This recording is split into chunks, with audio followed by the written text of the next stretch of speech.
Electromagnetic waves in vacuum.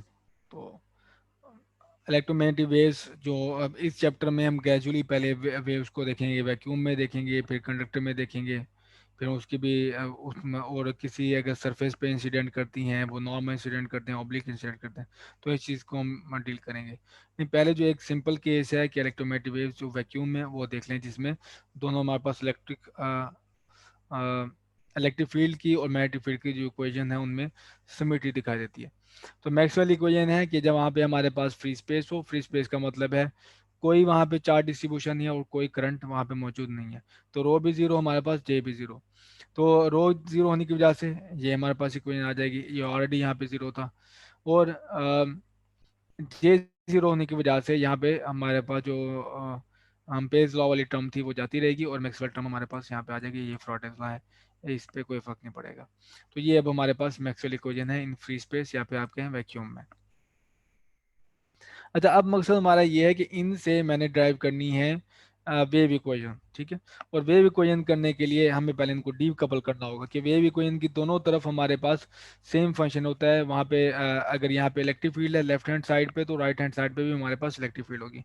लेकिन यहाँ पे देखें, लेफ्ट हैंड साइड पे इलेक्ट्रिक फील्ड है, यहाँ पे मैग्नेटिक फील्ड है, यहाँ पे मैग्नेटिक फील्ड है, यहाँ पे इलेक्ट्रिक फील्ड है। तो मैं अब इनको डीकपल करना चाहता हूँ, मतलब यहाँ पे इलेक्ट्रिक फील्ड है तो यहाँ पे भी इलेक्ट्रिक फील्ड होनी चाहिए, यहाँ पे मैग्नेटिक फील्ड है तो यहाँ पर भी मैग्नेटिक फील्ड होनी चाहिए। तो उसके लिए मैंने जो रूल यूज़ किया है कि कर्ल इलेक्ट्रिक फील्ड है, कर्ल का कर्ल मैंने फाइंड आउट करने की कोशिश की है। तो वो फार्मूला है अकॉर्डिंग टू हमारे जो प्रोडक्ट रूल गिवन है बुक के स्टार्टिंग में, वहाँ से मैंने एक यूज़ किया कि कर्ल किसी इलेक्ट्रिक फील्ड है, कर्ल का कर्ल आप लोगे तो वो इक्वल्स टू है gradient of divergence of electric field और हमारे पास लैप्लासियन ऑफ इलेक्ट्रिक फील्ड। तो ये होगी लेफ्ट हैंड साइड इक्वेशन की। राइट हैंड साइड ये है कि इस एक्सप्रेशन का कर्ल आ गया मेरे पास। तो कर्ल आप वैल्यू अंदर लेके जा सकते हो, उनके पार्शियल डेरिवेटिव है, पार्शियल और पार्शियल टी। हमारे पास जो ये कर्ल है या फिर ये डेल है, ये विद रिस्पेक्ट टू कोऑर्डिनेट्स है। तो ये मैं लिख लिया माइनस पार्शियल और partial T into curl of magnetic field. Curl of magnetic field, अब आप यही क्वेश्चन यूज कर लो, ये वाली curl of magnetic field is equal to होता है mu not epsilon not partial E और पार्शियल टी। तो ये मेरे पास इक्वेशन आ गई। एक लेफ्ट हैंड साइड पे भी इलेक्ट्रिक फील्ड है, देखिए लेफ्ट हैंड साइड पे भी इलेक्ट्रिक फील्ड है और राइट हैंड साइड पे भी इलेक्ट्रिक फील्ड है। तो अब आप खैर मैं दूसरी क्वेश्चन दिखा लूँ, फिर आपको मैं एक क्वेश्चन ये जो है डिस्कशन समराइज करता हूँ। तो यहाँ तक की हमारी डिस्कशन ये है कि ये इक्वेशन है हमारे पास, ये ये है लेफ्ट हैंड साइड और ये हमारे पास है राइट हैंड साइड। अब दूसरी इक्वेशन दूसरी भी बिल्कुल इस तरह, आप इसका ले लें, कर्ल ले लें, curl of curl magnetic field. तो अगेन सेम रूल, डाइवर्जेंस और gradient of divergence of magnetic field और minus Laplacian of magnetic field. तो ये होगी left hand side, right hand side हमारे पास आ जाएगी कर्ल की ये curl of mu not epsilon not partial और पार्शियल टी। अगेन मैं जो ये कर्ल डेरिवेटिव है वो अंदर ले जाऊंगा, तो मैं अंदर ले गया, तो curl of electric field equals to है ये माइनस माइनस पार्शियल बी और पार्शियल टी। तो माइनस पार्शियल बी और पार्शियल टी, यहाँ पे ऑलरेडी एक डेरिवेटिव था, यहाँ पे अगेन डेरिवेटिव पर हो जाएगा पार्शियल स्क्वायर बी और पार्शियल टी स्क्वायर आ जाएगा। तो अगेन यहाँ पे भी मेरी एक दोबारा इक्वेशन आ गई, पहले हमारे पास इक्वेशन थी ये, और दूसरी अब मेरे पास इक्वेशन है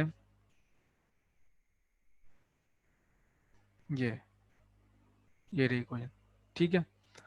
अब दोनों में देखो, जो ये divergence of magnetic field zero है, ये divergence of magnetic field zero, divergence of electric field ये जीरो, ये भी जीरो। तो ये अब बन जाएगी माइनस पार्शियल स्क्वायर और E equals to minus mu not epsilon not partial square E और पार्शियल टी स्क्वायर। तो ये माइनस माइनस कैंसिल, इसमें भी बिल्कुल ऐसे ही है, ये जीरो हो गया था, तो ये इक्वेशन बन गई माइनस पार्शियल स्क्वायर और B is equal to minus minus mu not epsilon not partial square B और पार्शियल टी स्क्वायर। तो माइनस माइनस से यहाँ से कैंसिल। तो ये मेरे पास बन जाती हैं ये वाली इक्वेशन, ठीक है, क्योंकि मैग्नेटिक फील्ड और divergence of magnetic field divergence of electric field equal to zero. तो ये मेरे पास एक इक्वेशन ये है और दूसरी इक्वेशन ये इलेक्ट्रिक फील्ड के लिए वेव इक्वेशन है और ये मैग्नेटिक फील्ड के लिए इक्वेशन है। इन इक्वेशन को डीकपल करने की प्राइस जो हमने पे की है कि पहले सिंगल डेरिवेटिव था हमारे पास, अब डबल डेरिवेटिव अपेयर हो गया, ठीक है, तो ये डीकपल करने का प्राइस है। और जबकि वैक्यूम में, in vacuum each Cartesian component of electric field and magnetic field satisfy three dimension wave equation. तो आपके पास जो इलेक्ट्रिक फील्ड का जो हर कंपोनेंट है वो थ्री डायमेंशन वेव इक्वेशन को सेटिस्फाई करता है। इधर हमारे पास देखें कोऑर्डिनेट डेरिवेटिव है और यहाँ पे हमारे पास टाइम डेरिवेटिव है, और ये वेलोसिटी है 1/v²। आप इक्वेट करके देख सकते हैं इसे, कि आप ये इसको, इस टर्म को इक्वेट करें यहाँ से इसके साथ, ठीक है। तो स्पीड आपके पास आती है 1/v² is equal to mu not epsilon naught. थोड़ा सा सिंप्लीफाई करने के बाद v is equal to 1/√, mu not epsilon naught. Mu naught की वैल्यू पुट करो, एप्सिलॉन नॉट की वैल्यू पुट करो, एग्जैक्टली आपको मिलेगी स्पीड ऑफ लाइट। तो मैक्सवेल ने कोई एक्सपेरिमेंट नहीं, कोई वो एक्सपेरिमेंट नहीं, टोटली थ्योरेटिकल बेसिस पे ये प्रिडिक्ट किया था कि इलेक्ट्रोमैटिक जो लाइट है वो असल में इलेक्ट्रोमैटिक वेव है, उनकी इस कैलकुलेशन के बिहाफ पे। तो आप ये देखें कि वो जो मैक्सवेल ने करेक्शन दी थी अम्पेयर्स लॉ में, वो ये टर्म थी म्यू नॉट एप्सिलॉन और पार्शियल पार्शियल, जिसे हम डिस्प्लेसमेंट करंट भी कहते थे। अगर वो ये टर्म ना होती तो ये इक्वेशन कभी भी वेव इक्वेशन में ट्रांसफॉर्म ना हो पाती, ठीक है। ये इक्वेशन, ये टर्म थी, तभी हम अनेबल हुए हैं कि इन इक्वेशन को वेव इक्वेशन में लिख सकें। तो और जब हमने वेव इक्वेशन में लिख लिया तभी ये प्रिडिक्शन हो पाई है। ये अब के लिए तो इतनी कोई खास बात ना हो, लेकिन उस वक्त ये बहुत बड़ी प्रिडिक्शन थी, क्योंकि आप देखें स्पीड ऑफ लाइट कहाँ से निकल रही है, mu not epsilon not. Epsilon not कहाँ से आया था, कूलम्स लॉ से, ठीक है। और कूलम्स लॉ हमने में कैसे एप्सिलॉन नॉट फाइंड किया था, वो हम चार्जेस के साथ एक्सपेरिमेंट कर रहे हैं, तो चार्जेस हैं हमारे पास, तो उससे हमने ये कांस्टेंट फाइंड किया एक्सपेरिमेंटली। अच्छा, दूसरा कांस्टेंट कहाँ से आया था, म्यू नॉट है। दूसरा कांस्टेंट है बायोट सावर्ट लॉ से। अब एक तरफ चार्जेस की डिस्ट्रीब्यूशन है वो मूव कर रहे हैं, या रख के आप उसकी मूव नहीं कर रहे बल्कि उन रख के फोर्सेस फाइंड कर रहे हो, उस ग्राफ से आप एक कांस्टेंट फाइंड करो एप्सिलॉन नॉट। और दूसरा आप करंट्स रखे हुए हैं, करंट में आप डिफरेंट करंट की वैल्यू चेंज करते हो, डिस्टेंसेस चेंज करते हो, फिर आप म्यू नॉट की वैल्यू फाइंड करते हो। तो एक चार्ज से आया है, एक हमारे पास करंट से आया, और उससे स्पीड ऑफ लाइट निकाली उन्होंने, मैक्सवेल ने। तो इस वक्त बहुत बड़ी एक पिटिशन थी, जिससे फिर हर्ट्स ने इसको फाइंड आउट किया। हर्ट्स ने एक एक्सपेरिमेंट ड्राइव डिवाइस किया, जिससे वो नेबल हुआ कि इलेक्ट्रोमैग्नेटिक वेव्स की स्पीड फाइंड कर सके। और वो जाके उसने कंफर्म किया 1887 में कि दरअसल जो मैक्सवेल की जो प्रिडिक्शन थी वो सही थी।